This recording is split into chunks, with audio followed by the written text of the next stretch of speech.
Good evening, Mr. Speaker. Mr. Speaker, permit me, as the first order of business, to thank the Honourable Minister Ashni Kumar Singh and his staff for the hard work in preparing and presenting this budget to this House. Let me say at the outset that I fully support this budget and I commend it to this House for passing. Mr. Speaker, there are turning points in the history of every country. This budget is one such turning point. History will judge this budget as the budget that started the transformation of Guyana. My friends in the opposition, most of whom have left already, should be careful on which side of this debate they stand. Thank you. Mr. Speaker, this budget will transform Guyana. It is a budget to transform Guyana from the place that it is now to the place that we all want to see it to be. It lays the framework, the building blocks, pillar by pillar, to make the transformation of Guyana possible. Mr. Speaker, transformation in Guyana is already underway. Any citizen who is honest and objective will agree that that process has already started. But, Mr. Speaker, Honorable member, I'm just going to ask the honorable members on your side, like the honorable member, Ms. Ferguson, I want to enjoy your nice voice.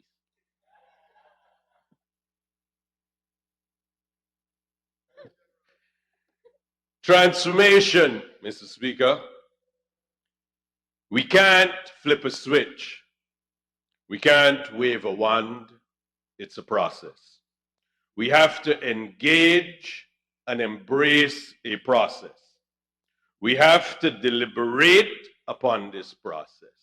We arrive to the process of how to go about transformation after careful deliberation, calculations, and consideration.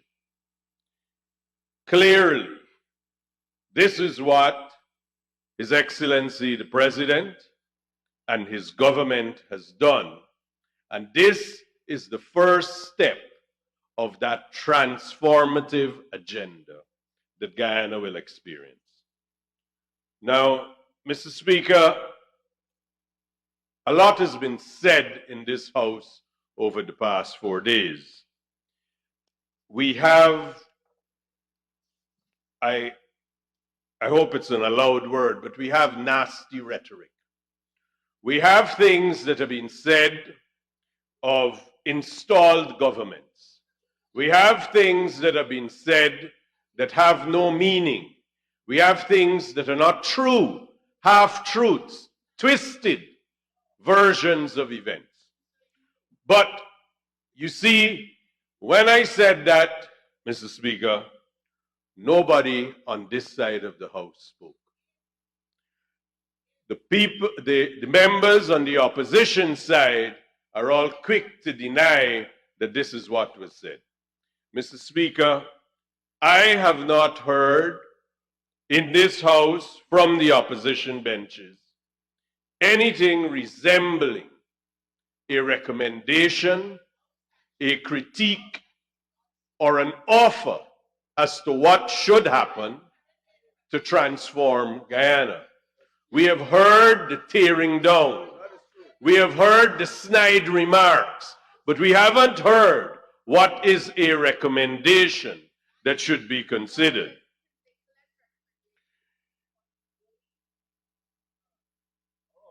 Mr. Speaker, the Honourable Member, Ms. Ferguson, spoke about democracy.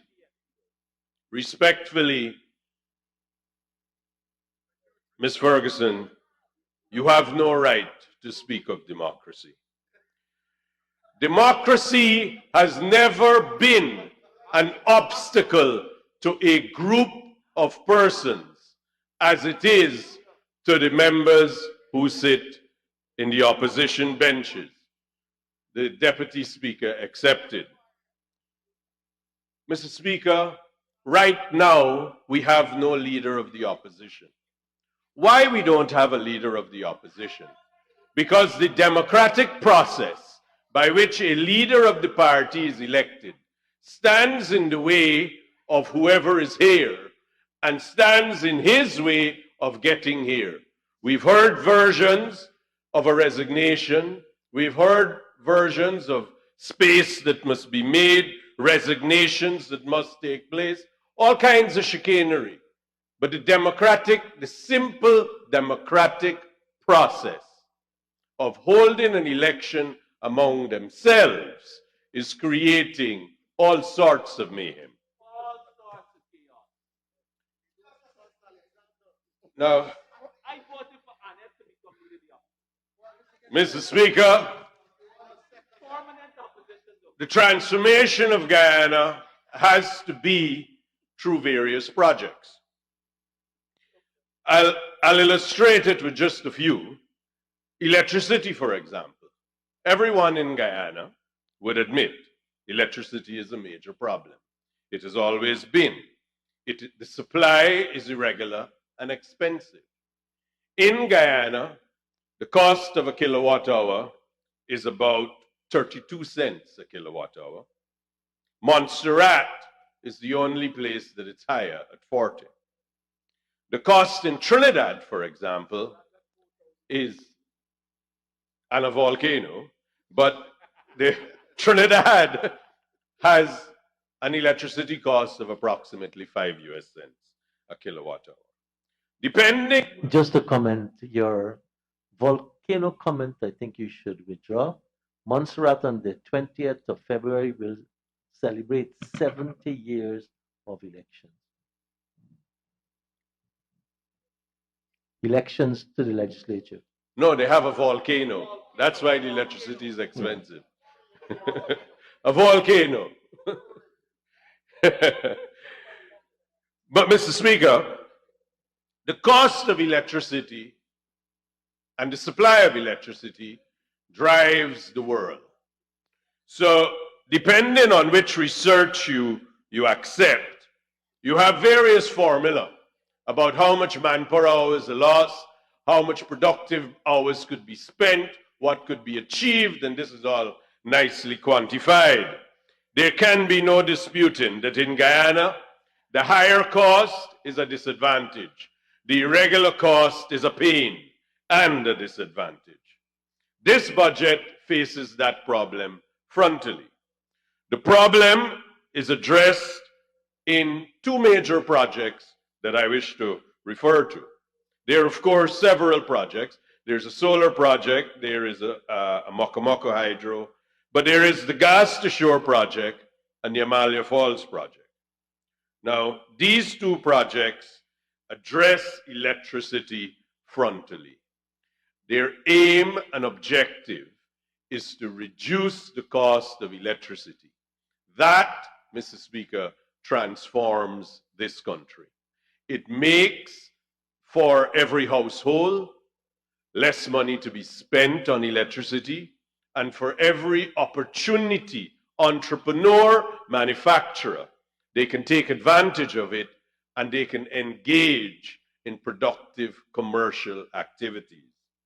Now, Mr. Speaker, the Honourable Member, Mr. Patterson, who produces reports that apparently were obtained when he was a Minister of Government and no one else seems to have, and he produces research that he was again privy to when he held office. He respectfully, Mr. Speaker, wrongly assesses the project. The Gas to Shore project cannot be measured by its cost. It has to be measured by its economic impact, its gain, and its development. If we reduce the cost of electricity, We will create industries, manufacturing industries, simple industries that require electricity. That in itself will generate income for the country. So you can't be that myopic. You couldn't have sat in government that long and not realize that the way Guyana as a poor country cannot grade projects simply on cost. It is the economic impact and benefit that must be ascertained. The identical problem, as the learned Attorney General said, exists with sugar. The complaints of the honorable members on the other side about cost is overly simplistic and does not consider Guyana for the place that it is. Guyana is a poor country. We need to get on the path to be the country that we should be, that we want to be. But we can't do that in a vacuum. We have to go through a process. This electricity is part of that process. The same, respectfully, Mr. Speaker, is what the Amalia Falls project means. It means cheap electricity being produced in a way that can go long into the future without great increase in cost. So the future of Guyana, the further generations, can benefit from that. Now, Mr. Speaker, another pillar that is frontally addressed in the budget is roads. Roads have to be built.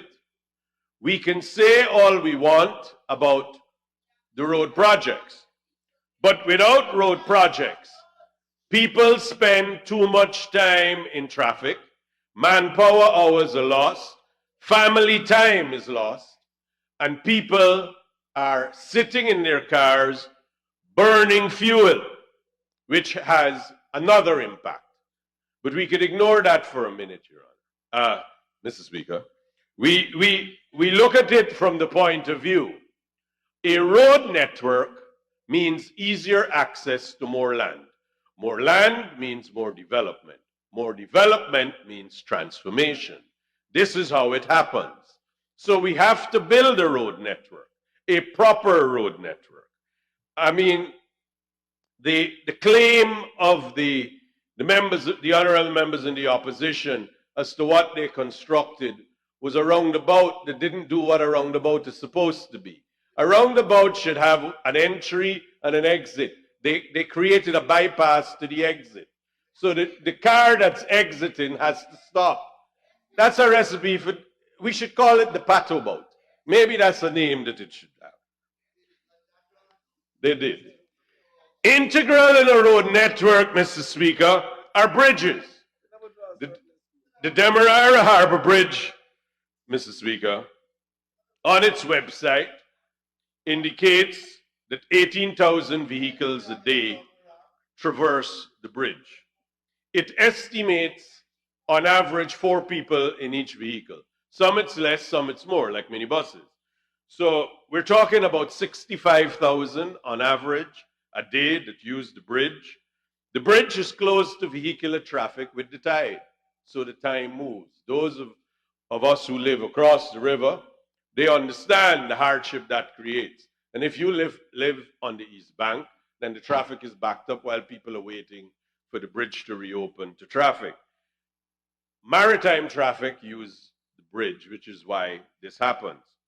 So, Mr. Speaker, it is beyond doubt that if we get a bridge that is of a high span, that doesn't have to open, then the flow of traffic is easier. We save manpower hours. We transform Guyana. People can commute easier.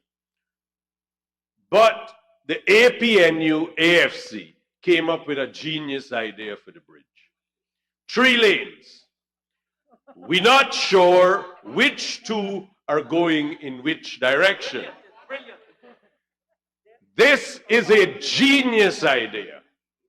It means essentially that what you should do is, let us say you come across to the Georgetown side with 2 lanes. The Attorney General took the words out of my mouth. One side has got to be reversing. And then you should perhaps take the boat over when you go back, so that you will benefit from coming back from the 2 lanes this way. Preposterous. Honorable member, might be preposterous, but in order for all of us to continue to hear your sweet voice, you need an extension.